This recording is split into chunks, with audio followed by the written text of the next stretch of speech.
Selamat hari Minggu dan salam sehat bagi kita semua. Bersama saya kembali di sini Dr. Ervan, dokter keluarga dan pengacara keluarga Anda. Beberapa hari ini saya melihat ada banyak seminar atau webinar yang membahas mengenai pasal 193 Undang-Undang Nomor 17 Tahun 2023 tentang kesehatan, terkait tentang tanggung jawab terpusat rumah sakit terhadap semua kelalaian yang dilakukan oleh tenaga kesehatan yang bekerja di bawahnya.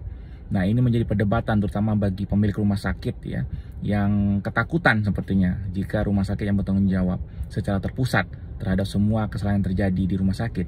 Nah, ini sebenarnya dari dulu ya begitu, dari Undang-Undang Rumah Sakit yang lama, Undang-Undang Nomor 44 Tahun 2009 tentang rumah sakit yang lama pun begitu sebelum ada Undang-Undang Omnibus Law Kesehatan yang baru ini ya.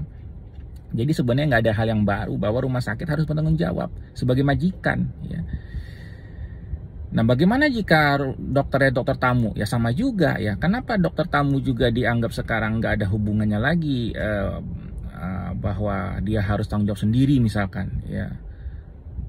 Kenapa harus dianggap seperti karyawan rumah sakit juga, di mana rumah sakit bertanggung jawab jika semua dokter itu mau dokter kontrak, dokter tetap itu semua tanggung jawab rumah sakit secara hukum, terutama secara perdata ya. Itu karena ada doktrin on-tensible agency atau apparent agency. Apa itu doktrin hukum yang ini mengatakan bahwa jika memang masyarakat lebih mencari rumah sakit ketimbang dokternya, apalagi di zaman sekarang kita lihat pasien lebih sering bilang saya mau berobat di rumah sakit itu.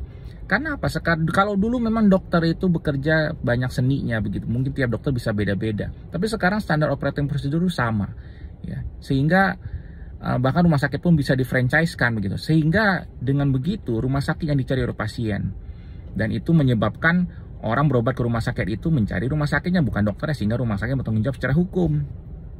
Kemudian juga semua karyawan rumah sakit, mau karyawan kontrak tetap, dokter kontrak, semua kan pakai seragam, bahkan pakai identitas kartu nama atas nama rumah sakit begitu. Jadi pasien ya tidak mau tahu ya apa itu pegawai kontrak atau enggak, intinya semua tanggung jawab ada di rumah sakit. Itulah yang dinamakan doktrin on-tensible agency atau apparent agency secara ilmu hukum kesehatan ya.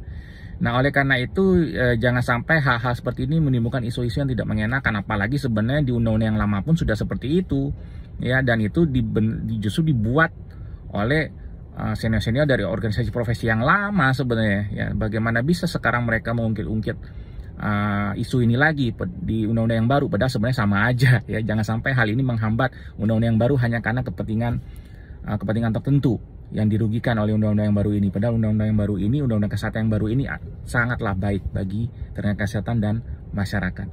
Demikian sedikit pencerahan dari saya.